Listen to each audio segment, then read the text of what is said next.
Pues muy buenas amigos y amigas de Spanish Libertarian, ¿cómo estáis? Soy Ignasi, vuelvo con las entrevistas como siempre. Como ya sabéis, pues últimamente no tengo tanto tiempo, ¿qué le vamos a hacer? Pero me gusta que un poco el espacio libre que dispongo hoy en día, compartir el espacio, compartir con vosotros y traeros a personas interesantes y a personas que a poder ser sean amigos. Y en esta ocasión pues tengo una persona que hace muchos años que conozco. Tengo el honor de tener con nosotros a Fernando Nogales, que es asesor de empresa familiar y una persona que me ha abierto sus brazos y las puertas en Sevilla muchísimas ocasiones cuando hemos tenido la oportunidad. Fernando, ¿cómo estás? Pues muy bien. Bueno, me alegro. Si no conocéis a Fernando, él es una persona que a veces un poco está como detrás de los hilos, no es una cara tan visible dentro de todo lo que es este movimiento liberal, pero él ha organizado muchas charlas sobre el liberalismo en Sevilla, que ahí pues ya queda el pequeño nodo núcleo radiador en Sevilla libertario, y sobre todo se le conoce por el tema de la empresa familiar. Como ya os he dicho últimamente, tengo también el orgullo de que estas entrevistas un poco nos está ayudando la Fundación Argentina Bases y también el think tank alemán Friedrich Naumann. Y bueno, digamos que se han juntado para que yo pueda dar visibilidad, y estoy muy contento, a personas como Fernando. Y vamos a hablar de varios temas, sobre todo el tema de la empresa familiar y la escuela austríaca, que según tu punto de vista pues hay coincidencias. Yo a priori no tengo ni idea de estos temas y vaya, puede que sea bastante fascinante. A ver qué aprendemos. Fernando, como ya sabes, la primera pregunta, como siempre, es que por favor, con la máxima brevedad que puedas, te defines a ti mismo, nos expliques quién eres y a partir de ahí vamos tocando varios temas. Así que cuando quieras. Muy bien, Ignasi. Bueno, pues yo en este momento, desde un punto de vista empresarial, trabajo como asesor de empresas familiares, que os acaba de decir Ignasi, y lo hago desde un punto de vista liberal. Y lo hago desde un punto de vista más concretamente de la Escuela de Economía Austríaca. ¿Y por qué la Escuela de Economía Austríaca? Bueno, pues porque para mí, cuando fui descubriendo, allá por los años 80, que entonces vivía en Barcelona, el mundo de la empresa familiar, me fui dando cuenta de que el pequeño empresario y el mediano empresario, cuando generaba su empresa, lo hacía desde la perspectiva austríaca sin darse cuenta, porque nadie le había formado, ni siquiera sabía de la existencia de esta escuela. Me pareció enormemente interesante empezar a dar a conocer la forma de asesorar a las empresas familiares desde esta escuela teórica. Y desde entonces, desde hace ya, pues yo empecé en este tema en el año 90, pues hasta ahora, pues ya va a hacer 30 años, trabajo, digamos, en el asesoramiento de la empresa familiar con esta pequeña, diríamos, denominador común que es en alguna medida los principios de la escuela austríaca. ¿Por qué el empresario lo ve así? Bueno, por el largo plazo. Trabaja con la economía real, trabaja con el ahorro, la palabra dada, los acuerdos espontáneos, pero que se llevan, diríamos, a cabo con una enorme sinceridad. Todo eso que son principios típicos de la escuela austríaca, yo los he visto en casi, yo no diría el 100% de los empresarios familiares, pero se acerca mucho. Me empezó a interesar mucho el tema de la psicología, el tema de la sociología, el tema, por supuesto, de la economía. Tanto fue así que, bueno, pues hice el máster de Economía Austríaca con Jesús Huerta de Soto. Así es que todo eso es un poco la base con la cual yo trabajo diariamente. Perfecto, Fernando. Pues ya vemos que vas tocando varios palos. Te pediría quizás, antes de entrar en el tema, me gustaría definir los términos y luego, si quieres, pues los juntamos los puntos, que es lo que a mí más me gusta. Así que empecemos con la Escuela Austríaca de Economía. Resúmenos, sé que se ha tratado en este canal, pero creo que nunca está de menos hablarlo. ¿Cuáles son los puntos, has mencionado algunos ya, que definen la Escuela Austríaca de Economía? Y si quieres ya luego hablaremos de empresa familiar. Bueno, indudablemente, la Escuela de Economía, en primer lugar, Mises habla de una manera muy clara, ¿no?, del concepto de empresarialidad, ¿no? Fijaros que el concepto de empresarialidad, en alguna medida, nos viene a decir Mises que todo el mundo somos empresarios, porque todo el mundo, en una economía real, es actor, dinámico para resolver sus necesidades que permanentemente, además, son cambiantes, ¿no? Por lo tanto, en alguna medida, tenemos que pensar que la empresarialidad la llevamos innata. Otra cosa es que después la desarrollemos o nos la dejen desarrollar. Pero justamente la familia empresaria o el empresario familiar, en eso sobresale de una manera muy clara ese concepto de empresarialidad, esa actitud ante la vida. Tenemos que resolver problemas y vamos a buscarnos con los recursos que tenemos las posibilidades de alcanzar las respuestas a esas necesidades. Cuando hablas, bueno, cambiamos un poco de bloque, creo que ha quedado bastante claro este punto. Hablemos y definamos el tema de la empresa familiar. Cuando hablas de empresa familiar, entiendo que te refieres a una empresa gestionada por una familia o también estás hablando de una empresa de un tamaño medio, una pyme, como se llama aquí. En otras palabras, ¿puede que una empresa familiar sea de una microempresa de 3 personas y también puede serlo perfectamente una empresa familiar que sea, no sé, una gran corporación, digamos?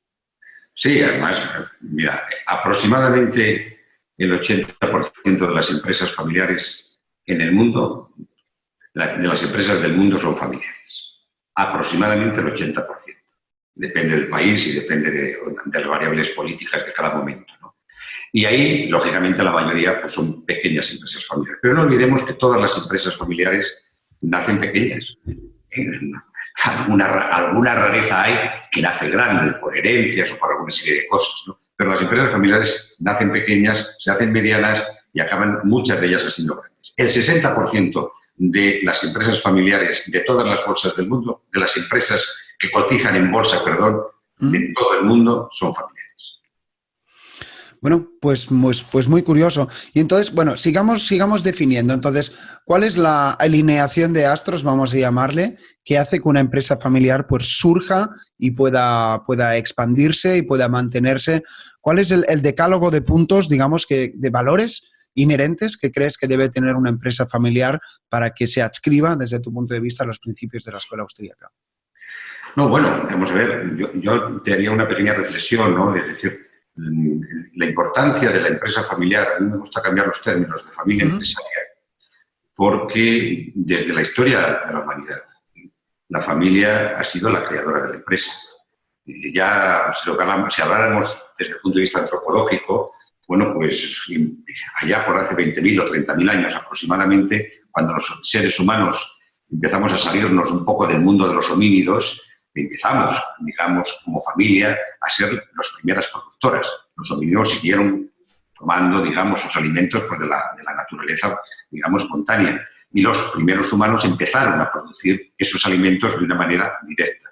Eso es enormemente importante, porque las familias empresarias, a partir de que empiezan a ser productoras, se convierten en empresarias. Y eso es fundamental.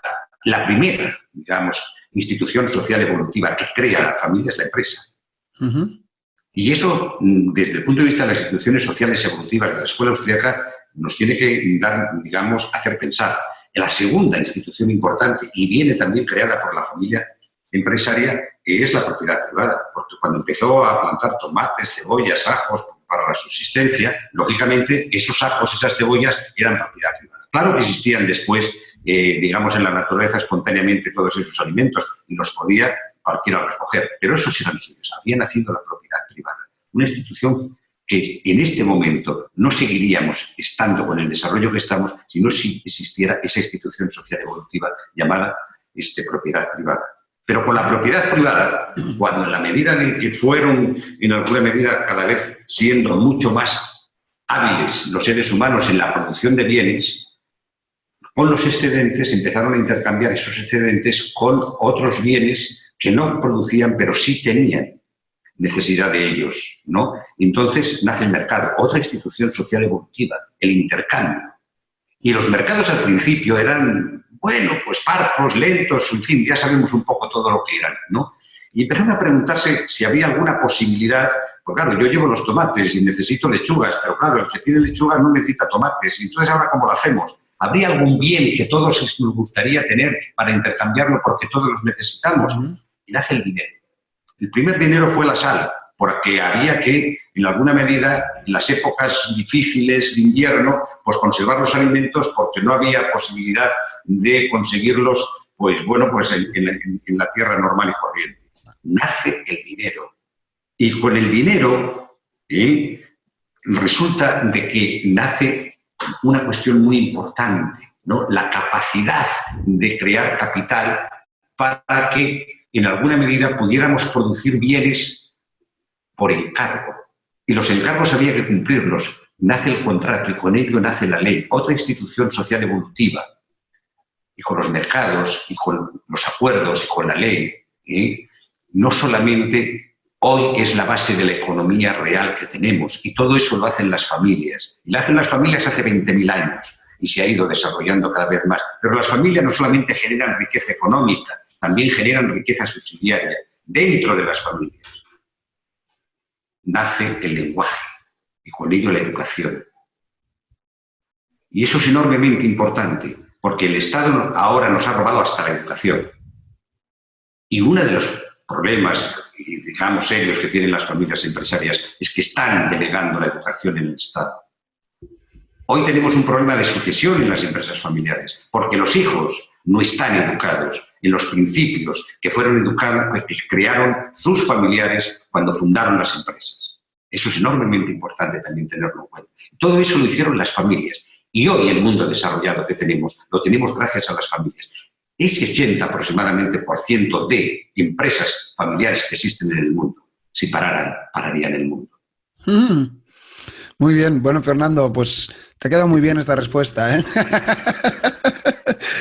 Has conectado, digamos, desde hace 20, 30.000 años hasta la actualidad, me lo he apuntado, ¿no? Empresa, propiedad privada, dinero, mercado, capital y ley. Ya hemos visto pues, que se ha ido sofisticando.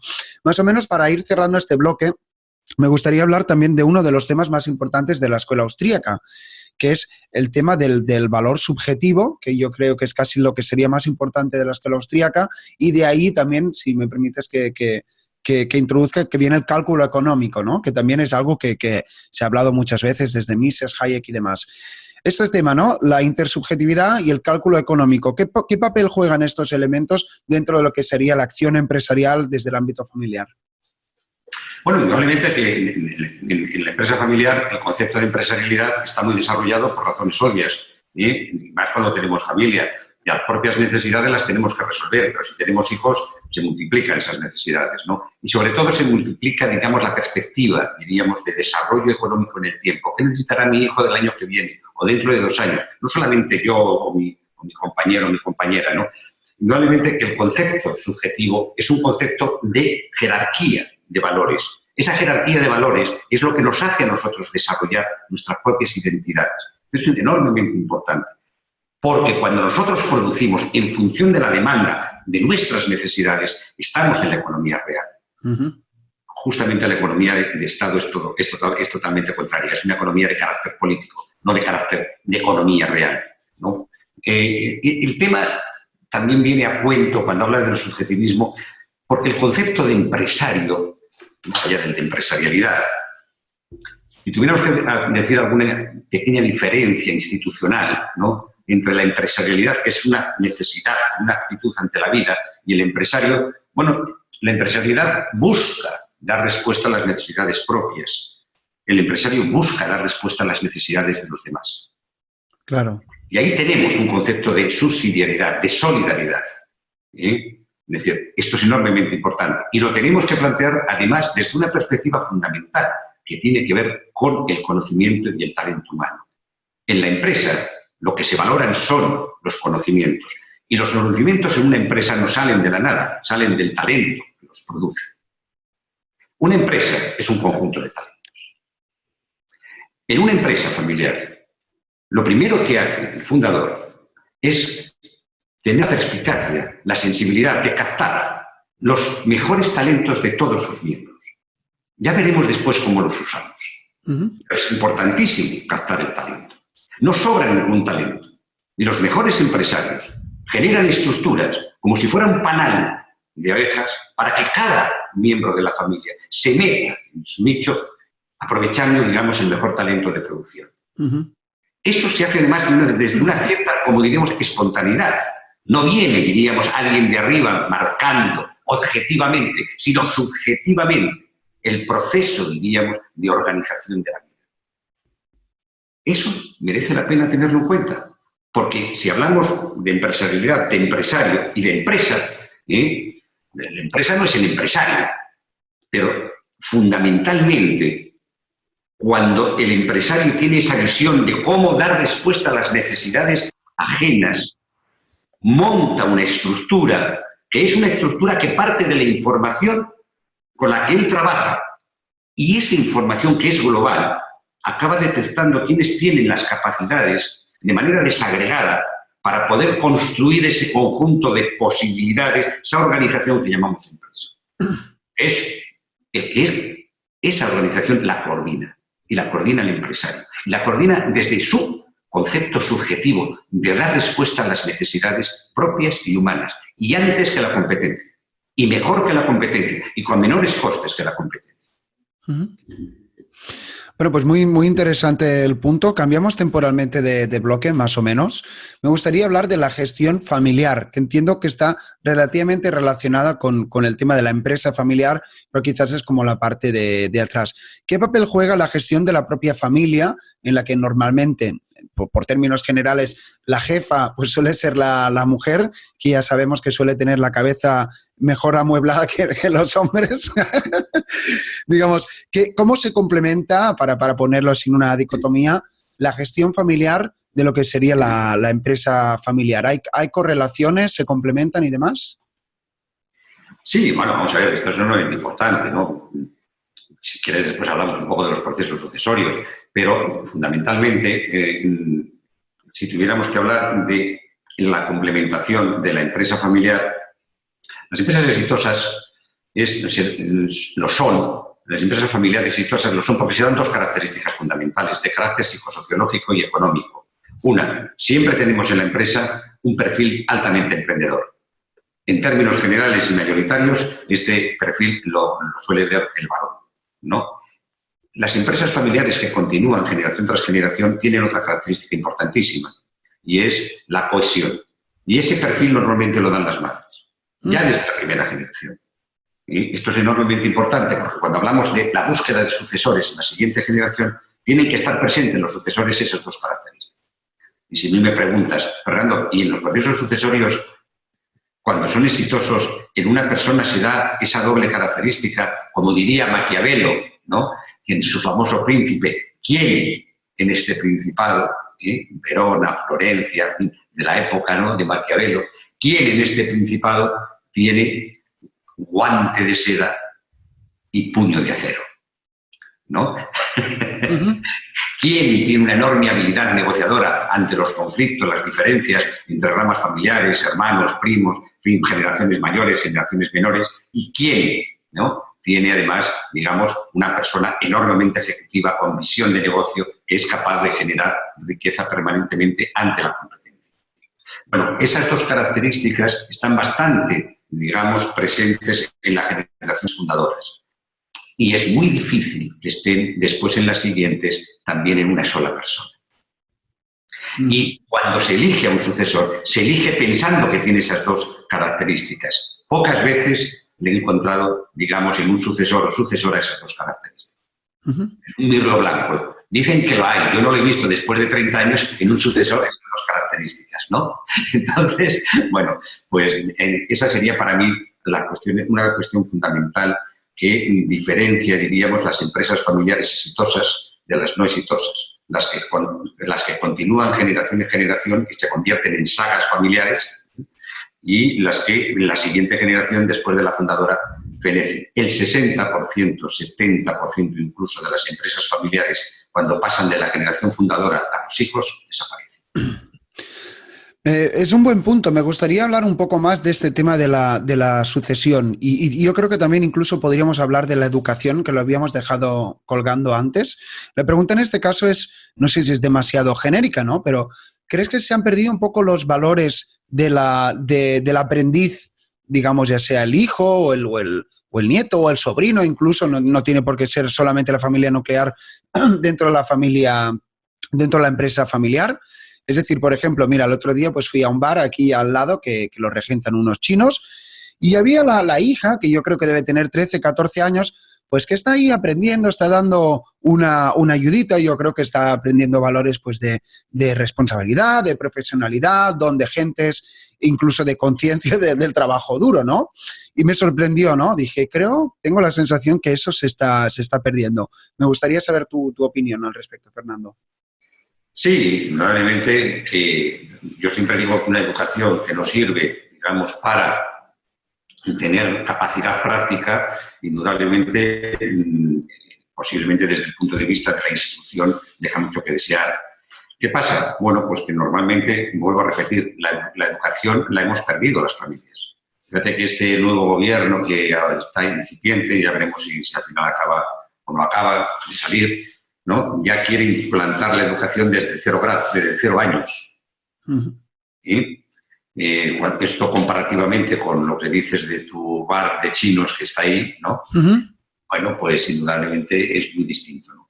Claro. Yo siempre digo que cuanto antes nos enfrentemos a la vida real dentro de lo que serían los escenarios cercanos a la familia, más capacidad, diríamos, de encontrar nuestros talentos vamos a tener. Las empresas familiares son típicas de ser... A ver, no hay ninguna formación ni ninguna educación para ser empresario. El empresario aprende haciendo empresario. No viene y hace un máster en emprendimiento y ya es empresario. Eso existirá como concepto. La realidad es que los empresarios se hacen a sí mismos. Y cuanto antes uno empiece a practicar aquello que, por lo que sea, cree que le atrae y además parece que tiene talento, mucho mejor. Y es muy importante que lo hagamos dentro de nuestras familias. Cuando una familia deja, digamos, la educación en manos del Estado, indudablemente destruye las identidades individuales. Toda la política educativa de cualquier país está para generar identidades colectivas, no identidades individuales. Son las familias las que desarrollan las identidades individuales y son los empresarios, en este caso familiares, cuando educan a sus hijos, los que tienen, digamos, personalidades más fuertes. Y eso lo tengo muy claro, visto en los fundadores. Entonces veo, te estoy escuchando, que hay como dos fuerzas en contraposición, ¿no? Digamos, uno podría ser la estatal centralista que quiere compartimentar toda la educación y, digamos, pisar, entre comillas, el individuo en última instancia. Y por otra parte, pues vemos, no sé, la familia, la sociedad civil, los órdenes espontáneos. No sé, hablemos un poco de eso. ¿Son dos fuerzas que están luchando? ¿Cuál crees que ganará? Hemos perdido algunas batallas. ¿Hay estrategias para que la familia como ente generador pues resurja de las cenizas? Porque sí que es verdad que parece que el Estado, ¿no?, al tener el monopolio del poder, pues puede fragmentar la sociedad. Esa es mi tesis. Me gustaría escuchar un poco tu opinión, Fernando. Hombre, yo soy un enamorado del homeschooling, ¿no? Y conocemos a personas, tú y yo, que se dedican a eso y lo viven además, ¿no? He hablado de una compañera que lo tenemos en la mente los dos, bueno, y que es además un poco la que lleva el homeschooling, en este caso en España. Bueno, vamos a ver. Indudablemente que en las empresas familiares, igual que en las empresas no familiares, podemos organizarnos de una manera muy jerárquica, muy vertical, muy orden y mando, o podemos organizarnos al estilo de la familia empresaria de la primera generación, que salvando un poco, digamos, el concepto popular, pero es muy gráfico, ¿no? Es decir, en la empresa familiar, todos, cuando se funda la empresa familiar, hacen de todo. Claro. Atienden al cliente, luego van al banco, después resulta que tienen un problema con el empleado, ahora tienen un problema en la familia con un hijo. Es decir, están permanentemente aquello que diríamos el esquema el lema de los tres mosqueteros, no todos para uno y uno para todos, ¿no? Es un poco en ese sentido. Bueno, cuando en alguna medida a mí me dice alguien que ha hecho un máster, que tiene una licenciatura, y me dice, mira, Fernando, a mí me gustaría trabajar en una gran corporación o me gustaría trabajar en una pequeña empresa, pero desde el punto de vista del desarrollo mío profesional, ¿dónde crees que me desarrollaré de manera más rápida y más global? En una pequeña empresa, seguro. Vas a hacer de todo. En una gran empresa puedes hacer solo una cosa. Además, las grandes empresas ya se han convertido en su funcionamiento, diríamos, como microestados. Son terriblemente frías, todo está protocolizado, como te salgas de la norma, indudablemente te llaman la atención, o bla, bla, bla, bla, bla. ¿No? Son coactivas del talento, ¿no? Lo coaccionan, no lo dejan que se exprese, ni la motivación ni nada. Entonces, en ese sentido, las empresas familiares muchas veces se quejan. Fernando, contrato a gente que cuando la tengo enseñada se me va. Me lo contratan otros. Claro. Porque aquí aprenden un poco de todo. Mientras que en una empresa grande o muy grande solo saben mucho sobre poco, ¿no? Entonces, los itinerarios de carrera en una situación como la que nos estamos encontrando, cada vez de más flexibilidad, es decir, yo siempre digo que vayas a una PYME a aprender. Bueno, pues los en las empresas familiares, el funcionamiento organizacional de las empresas familiares es más, si habláramos en términos de escuela austríaca, desde los órdenes espontáneos que desde la jerarquización vertical. Y eso es enormemente importante porque nos saca lo mejor de nosotros mismos. Descubrimos nuestros talentos porque hacemos de todo. O por lo menos de muchas cosas. Bueno, pues muy interesante. De hecho, no sé si lo sabías, yo antes trabajé externamente en un programa de radio en el cual entrevistábamos a empresarios de empresas familiares. De hecho, ya te pasaré el link si quieres. Me gustaría hablar brevemente, si te parece, de cómo afrontar las crisis. Parece que en el 2020 vendrá una crisis, una recesión fuerte. Y no sé, alguna estrategia para la empresa familiar, porque me acuerdo que muchas empresas familiares, especialmente, al tener este concepto de familia, pues los jefes pues tenían mucho reparo o incluso intentaban no recortar en gastos de material, no recortar en gastos humanos, ya que sabemos que en las empresas familiares se crean muchos vínculos y que incluso pues cada uno tiene que alimentar a sus familias gracias al trabajo que tiene. ¿Hay alguna estrategia en especial que pudieras dar así a nivel genérico para las empresas familiares cuando viene una recesión o cuando viene una coyuntura económica un poco difícil? Bueno, pues Ignacio, es muy interesante un poco la pregunta. En primer lugar, porque se da, digamos, una paradoja, ¿no? Las empresas familiares resisten mucho mejor las crisis que las no familiares. Y esto, en general, es una realidad en todos los países y en todas las crisis, digamos, estructuradas, ¿no? Y se da la paradoja que también las empresas familiares son las que más entran en crisis en los momentos de bonanza. Es una crisis, es una paradoja, ¿no? ¿Sí? Cuando todo va bien y el dinero fluye, digamos, por todos los sitios, ¿no? Puertas y ventanas entra, ¿no? Es cuando empiezan los conflictos intrafamiliares. Cuando todo va mal, como todos estamos en el mismo barco y vienen las tormentas, pues todos tenemos que, si queremos salir vivos, que ayudarnos entre nosotros y aunque no comamos ni siquiera pescado, tenemos que llegar a la otra orilla como sea, ¿no? Esa paradoja se da. Entonces, claro que hay desafíos importantes desde el punto de vista tanto micro como macroeconómico en las empresas familiares. Yo, si tuviera que decir qué desafíos en este momento para enfrentar la crisis, fundamentalmente de carácter educativo. Yo diría que una base importante, ¿no? Tenemos que educar a los hijos en la libertad económica, en la defensa de la familia, en el emprendimiento. Los zaipachos, por ejemplo, japoneses, que empezaba una pareja, montaba una empresa y luego pues con el ahorro pues se hacían su capital, ayudaban a que los hijos fueran emprendedores y montaran sus propias empresas. Ellos hacían de banco, de proveedores de experiencia y de proveedores de dinero. Y esos hijos que montaban su empresa acababan formando parte del grupo de empresa de los padres. Y así, generación tras generación, llegaron a ser verdaderos emporios y verdaderos imperios que controlaban hasta el 80% del capital del capital bruto de Japón antes de la Segunda Guerra Mundial.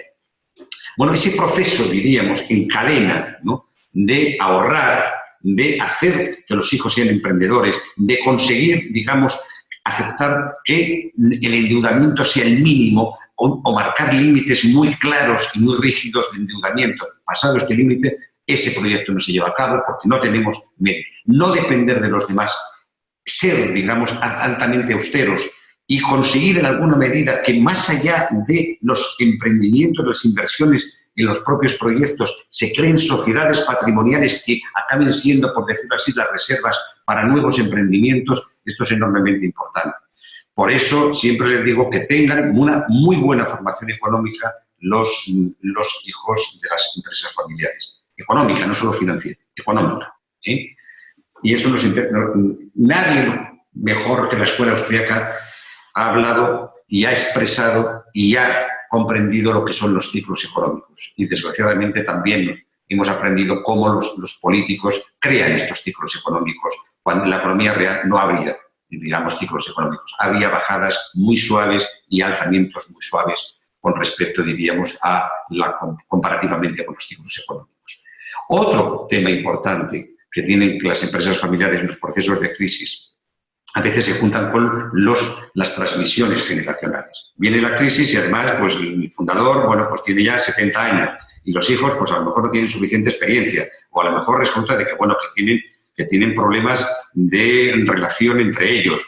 Bueno, cada vez más nos encontramos que las familias viven más de una generación en el mismo tiempo. Yo tuve una empresa familiar en Zamora, que estábamos haciendo ahí unos cursos, y una de las empresas más importantes de esa ciudad, harinera, pues me salió a recibir a las 8 de la mañana, pues quedé, pues estaban haciendo un curso unos miembros de la familia en Salamanca y teníamos tutorías, y salió y tenía 92 años. Y era el fundador de la empresa. Y me llevó al despacho y al cabo de 5 o 10 minutos me había ofrecido un café, abre la puerta y era, te presento a mi hijo. Tenía 66 años. Justo se había jubilado pues unos meses antes, ¿no? Y al poco tiempo, más o menos, pues a la media hora, vino el nieto, que era el que en ese momento era el sucesor de la empresa, ¿sí? Con 38 años. Wow. Estaban viviendo 3 generaciones juntas. Cada vez eso, por razones demográficas, en la vieja Europa será más frecuente. Unos procesos, digamos, cíclicos económicos, si se juntan con unos procesos intergeneracionales muy mal gestionados, pueden, digamos, ser difícilmente superables y pueden hacernos caer. Esto es un tema muy de empresa familiar. Los ciclos económicos nos afectan a todos, los ciclos generacionales nos afectan a las empresas familiares. Pero luego también es enormemente importante cuando nosotros tenemos cuestiones como las crisis que se nos avecinan. Yo siempre digo le digo una pregunta a los empresarios familiares. ¿Dónde está el progreso? ¿Dónde se genera el progreso? Pregúntenselo siempre, ¿no? Yo vengo del campo de la sociología y en aquel tiempo ya hice una investigación de carácter doctoral en sociología del trabajo. El conocimiento hoy, ¿dónde está? ¿Dónde se genera el progreso? Y normalmente donde no se genera sabemos que es en el progresismo. Todo lo contrario, ¿no? Bueno, pues en este mundo el progreso está generándose en aquello que llamarían, hablando en términos clásicos griegos, ciudades-estados. ¿Y cuáles son las ciudades-estados? Puede ser Londres, puede ser París, puede ser Berlín, puede ser Madrid, puede ser Barcelona, puede ser, lógicamente, San Francisco, Tokio, Shanghái, Singapur, en fin. Esa red de grandes ciudades-estados es donde se genera la mayor parte del conocimiento. Ahí tienes que llevar a los hijos. Esas redes de conocimiento están además a nivel planetario. Todo lo novedoso, lo más innovador, se hace ahí. Siempre. Es más, es curioso, porque Madrid a lo mejor tiene más relación con Barcelona, o con París, o con Londres, que con Segovia o Cáceres, que está al lado. Y lo mismo pasa en Santiago de Chile, y lo mismo pasa en todo el mundo. Claro. Lleven a sus hijos ahí, sepa lo que se está haciendo. Ahí se están dando las respuestas a futuro. Si son los sucesores tienen que estar donde se genera progreso. Ahí es donde tienen que estar. Y desde ahí, ¿no?, es donde tienes que prever y anticiparte a la crisis. Más o menos las crisis, los que tenemos una cierta formación económica, la vemos con una cierta anticipación. No de días, pero tampoco, en alguna medida, lo suficiente como para saber por dónde vamos. Y lo importante es que nuestros hijos vayan allí donde se está generando progreso, la fuente de progreso. Y por otra parte, que tengamos en alguna medida bien estructurada la empresa internamente para que las generaciones puedan aprovechar sus sabidurías de cada generación para transmitirlas a los hijos. Las sucesiones son sucesiones de conocimiento. Las sucesiones exitosas en las empresas son sucesiones de conocimiento. Y el conocimiento, posiblemente, la escuela austríaca es la mejor trabaja el tema del conocimiento. Bueno, Fernando, ¿cuántos años hace que trabajas en esto? ¿30 has dicho antes? Bueno, eso el año que viene. Son 29. Se nota. Llevamos media hora hablando, 3/4, y hemos resumido, yo creo, un poco de estos 30 años de experiencia y de conocimiento en el terreno, que es el tipo de conocimiento que a mí me gusta más el conocimiento práctico y creativo, ¿no? Y que descubre, que decíamos antes, más que no el teórico. Me faltan 2 preguntas. La primera que haré, lo hemos ido mencionando, lógicamente, pero sería un poco dentro de todo. Como has dicho antes, me ha gustado una frase que has dicho, ¿no? Si las empresas familiares se paran, se para el mundo. Que yo creo que eso pues da que pensar, ¿no? Que a veces no se oye mucho, pero digamos, son las generadoras de progreso que estabas diciendo tú. Entonces, dentro de lo que es este paradigma, ¿cuál es el papel que juega el Estado los políticos, los impuestos, la educación centralizada que estábamos hablando antes, porque también tenemos estas fuerzas, ¿no? Que parece que a pesar de querer otorgar derechos a todo el mundo, simplificándolo, pues están como desincentivando el progreso. Como mínimo yo lo veo así. No sé, ¿por qué nos encontramos ante este paradigma en el que hay personas que quieren emprender y generar valor, pero por otra parte, pues parece que esto está como penado o multado a través del Estado? No sé, ¿cómo lo ves tú? Hombre, lo veo fatal, ¿no? Porque en alguna medida es el primer obstáculo justamente para la generación de progreso, ¿no? El progreso tiene que ver, diríamos, siempre con un conocimiento lo más realmente posible del funcionamiento del humano, ¿no? Y normalmente los políticos nos venden paraísos ideales. Y el progreso es un zigzag. ¿Sí? Primero, no lo podemos garantizar. Y segundo, no siempre se sube de manera lineal. Es decir, esto bien lo sabía Schumpeter, ¿no? Cuando hablaba de al empresario como el creador, diríamos, rupturista, está creando y está rompiendo. No existe en economía el equilibrio. Eso es un invento conceptual, ¿no? de los políticos en general, y como bien diríamos, bueno, como diría Hayek, ¿no? Los socialistas de todos los partidos, ¿no? Entonces, no podemos decir, no, estos son los nuestros y bueno, y piensan un poco en términos de empresarialidad, piensan un poco en términos de economía real, piensan un poco en términos de, digamos, libertad y mercado. Bueno, generalmente es todo lo contrario, ¿no? Nos sobran normas, nos sobran reglamentos, nos sobran obstáculos, nos sobran impuestos. Todo lo que se genera a nivel de impuestos es toda una riqueza que no va a inversión, va a gasto. Y cada vez aumenta más el gasto y cada vez tenemos menos para inversión. Esto es enormemente preocupante y enormemente diríamos, antiprogreso. Si nos quitan el ahorro, si nos queman impuestos, lo peor de todo es que nos destruye, digamos, la actitud de empresarialidad que todos tenemos dentro. Y ahí estamos en un momento muy delicado de la cultura de Occidente y en este momento, posiblemente después de la Segunda Guerra Mundial, que nos encontramos con un desafío que no hemos tenido hasta, como quien dice, hace un par de décadas, ¿no? Fíjate que hasta que cayó el muro de Berlín, la guerra ideológica entre el socialismo y el comunismo, si quieres, y el capitalismo era frontal.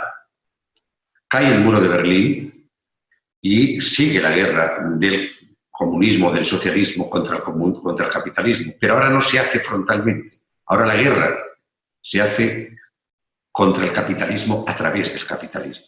Eso está. Y hay muchos empresarios, también familiares, desgraciadamente, que han entrado en esta, diríamos, mentalidad de luchar por estrategias no de competencia contra otras empresas y mejorando los productos y anticipándose a las necesidades de sus clientes. No, compiten por alcanzar más subvenciones. Y la forma de competir por alcanzar más subvenciones han caído en la trampa, eso que llamaríamos las puertas giratorias. Sale un gobernante que era ministro, digamos, de Hacienda o ministro de Economía, soy una gran empresa que estoy, digamos, en el IBEX 45 y le meto en el Consejo de Administración porque a partir de ahí tengo más acceso a su... ¿No? Yo tuve en una ciudad de aquí de España una reunión, estoy hablando, el 2006, un año antes de entrar a la crisis. Y esa empresa familiar, que con ella he trabajado pues, varios años, pues resulta que nos dicen, mira, Fernando, nos ha invitado una empresa a ver si hacemos una alianza para un proyecto de construcción en esta ciudad. Y no lo veo claro. Vienes porque vamos a tener una reunión con el Consejo de Administración. Fui con ellos, estuvimos toda la mañana reunidos con ese Consejo de Administración de esa empresa familiar también, las dos. Y resulta que estuvimos hablando de cómo conseguir más subvenciones. Ya. Claro, cuando salimos de allí, yo que soy austriaco, ya sabes la respuesta que le di a mi empresa familiar. Lo más lejos posible. ¿Bien? Ni para tomar café si te invitan. Bueno, desgraciadamente, al final, pues en la ciudad, pues hombre, pues conocemos los empresarios y tal, entró en una dinámica de subvenciones, vino el 2007, vino el 2008 y el 2012. No la empresa que yo llevaba, sino la otra. ¿Sí? Bien, en ese sentido, lógicamente, tenemos que salir de esas trampas del Estado, de esas trampas de los gobiernos, de esas trampas de los socialistas de todos los partidos. Tenemos que trabajar cada vez más con nuestra capacidad, digamos, de capitalización, de ahorro, de emprendimiento y ser optimistas porque, indudablemente, cuando el progreso se estanca, también los políticos que habían generado esas políticas también se vienen abajo. Y es el momento, yo creo ahora, de resurgir, diríamos, desde los principios del emprendimiento y de la libertad de mercado, ¿no? Posiblemente después de la Segunda Guerra Mundial, más que nunca. Sí, ya sabemos que tenemos ahora el desafío político del socialismo del siglo XXI. También caerá, porque desgraciadamente no tenemos posibilidades de continuar, lógicamente, por esa dinámica, diríamos, absolutamente de mayores impuestos, de mayor endeudamiento, no nos lleva a ninguna parte. Y el empresario es el más sensible a conseguir que con los recursos escasos la máxima competencia y los máximos beneficios para la sociedad. Bueno, ojalá tengas razón, Fernando, no puedo hacer más que estar de acuerdo contigo. La última pregunta, como ya sabes, siempre es la misma para todo el mundo y en este caso es que por favor pues nos des algún consejo a una persona, digamos, el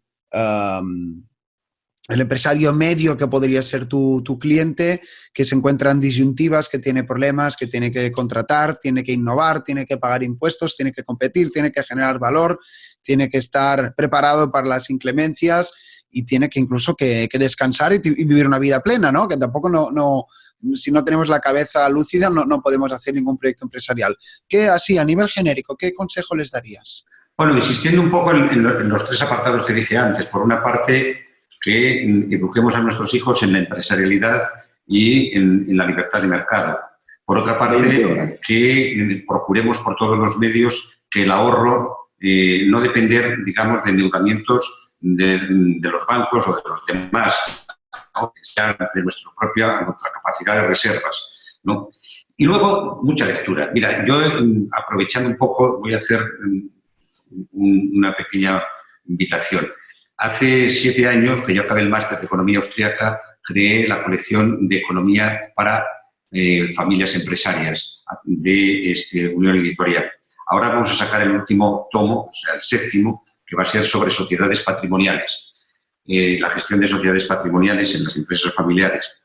Bueno, la lectura de esos libros están escritos por los mejores economistas de los dos lados del Atlántico, ¿no? Es decir, Argentina, México, Chile y, por supuesto, España, ¿no? Tuve el honor de que Jesús Huerta de Soto, pues, prologara el primer libro, pero ahí está Daniel Lacalle, ahí está Rayo, ahí está, por hablar un poco de España, podríamos hablar de Martín Kraus, podríamos hablar, en fin, ¿no? De muchos otros, Alejandro. Bueno, la cuestión, les invito a que entren y que vayan leyendo, porque es la mejor forma de entender, digamos, la economía. El empresario familiar, como el empresario no familiar, pero el empresario familiar está bastante ducho en el campo financiero, pero poco en el económico. Y la economía es todo lo que pasa fuera de la empresa. Las finanzas es todo lo que pasa dentro de la empresa. Podemos tener unas finanzas muy bien llevadas, pero si no entendemos cómo funcionan los entornos, la inflación, la generación de moneda, todas las políticas monetarias, podemos llevarnos realmente muchos sustos. En ese sentido, para mí, esas serían, digamos, los consejos con los que me gustaría terminar un poco esta invitación tuya a tus vídeos. Bueno, Fernando, pues estoy muy contento de haberte entrevistado. Como ya sabes, hace muchos años que nos conocemos y siempre hemos tenido conversaciones, pero bueno, yo creo que esa es la primera conversación que queda grabada, ¿no? Para la posteridad. Espero que te la hayas pasado bien. Oye, antes de que despida a la audiencia, no sé si quieres añadir algo. No, invitarles a todas las familias que monten sus propias empresas, que no dependan del Estado. Lo que es que luego trabajas para pagar impuestos. Este es el otro problema. Directamente a ti, tienes familia y ya eres empresario. No, ya. Bueno, pues estoy en ello, ya te contaré ya. Bueno, pues Fernando Nogales, muchas gracias por tu tiempo, por disponibilidad. hemos aprendido bastante o mucho, incluso diría yo, ya que has ido conectando varios temas y has hablado de esas figuras silenciosas de las que no se habla nunca, que son las que a mí me gustan, que son la gente que trabaja, que se levanta temprano y que intenta generar valor y que no fuerza a los demás y que actúa dentro de la voluntariedad, que es el empresario, y desde el prisma de la empresa familiar, que me parece un buen contrapunto. Pues lo dicho, muchas gracias, Fernando, por tu tiempo. Espero que hayas disfrutado este rato y espero que vosotros, los oyentes y espectadores, también lo hayáis disfrutado. Dejaremos los links de Fernando en la descripción para quien quiera indagar un poco más. Y nada, nos vemos en otra ocasión. Estoy seguro que ya saldrá algunas cosas para hacer un monográfico porque yo creo que el tema tiene jugo. Fernando, otra vez muchas gracias y nos vemos muy pronto. Gracias a ti. Saludos. Chao.